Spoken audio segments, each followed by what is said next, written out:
Hello, have you and your partner been struggling to achieve a pregnancy in the last 1 year?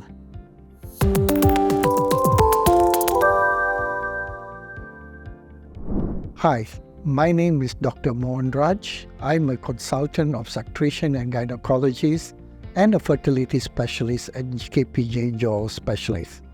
I'm here today to talk to you about a particular type of treatment which is very effective in this condition, which is IVF or in-vitro fertilization.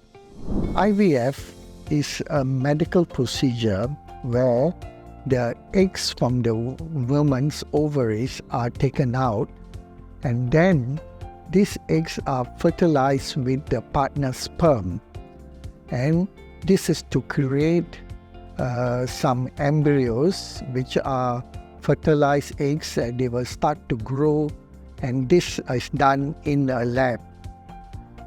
After the certain while, these embryos are transported back into the woman's womb to achieve a pregnancy. In short, that is what IVF is all about.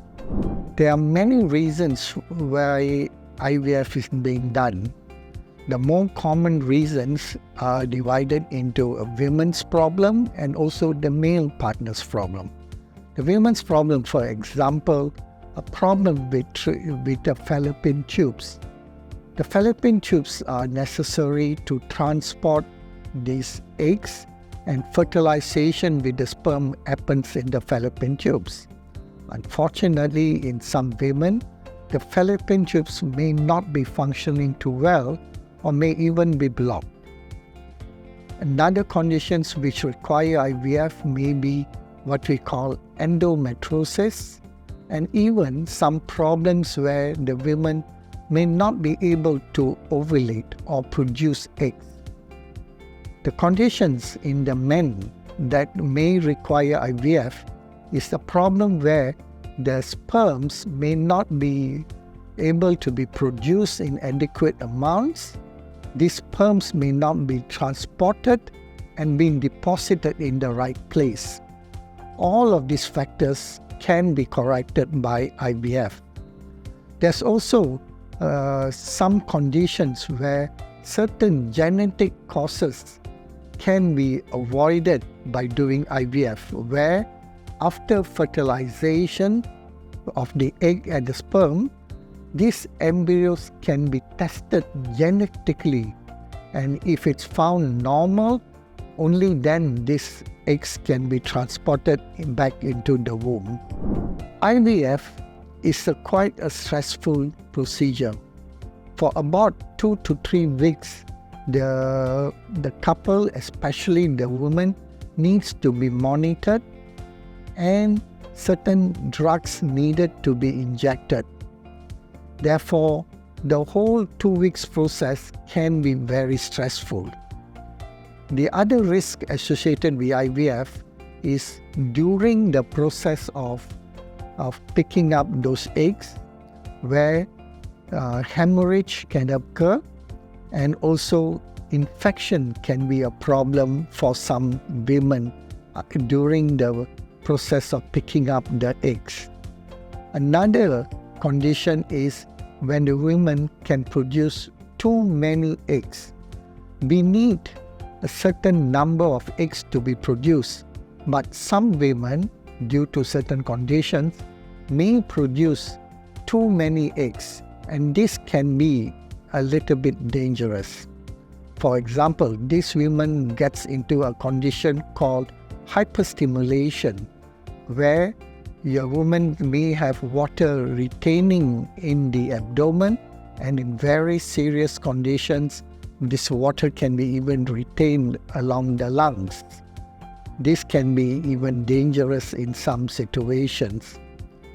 Another situation where IVF is risky when we transport more than one embryo into the uterus. This can result in multiple pregnancy. Multiple pregnancy has its own risk, and therefore in many good centers like ours, we tend to only put in single embryo transfer to avoid these complications of multiple pregnancy. There are many factors that can determine your success in IVF. IVF is not 100% guarantees. Nowhere in the world where they will guarantee you 100% success rates. One of the most important factor in IVF is the age of both the woman and the male partner. For example, if the woman is less than 35 years old, the success rates can be as high as 55 to 60%. Unfortunately, this drops as the woman gets older, especially after the age of 38. Between the age of 38 and 40, these success rates drop to about 25%. And after the age of 40, these success rates drop to less than 7%. So that is a very important take-home message, because the earlier someone comes to seek treatment, the better the success rates are going to be. This also applies to the age of the male partner. As the male partner ages, the sperm quality actually decreases, and therefore after the age of 40, the function of the sperm and the quality of the sperm actually decreases. Other conditions, like for example, the number of eggs the woman has, for example, in a condition where the woman has had surgeries before in the ovaries, or even endometriosis, can actually determine the success rates of this procedure. If you are a couple who's trying to achieve a pregnancy for more than a year, or if you are more than 40 years old in the woman and you've been trying for more than 6 months, this is a good time for you to come and seek some help to actually see what we can do to help you. Thank you for watching. If you have any further questions, or if you'd like to have a consultation with any of us, feel free to reach out to us. Thank you.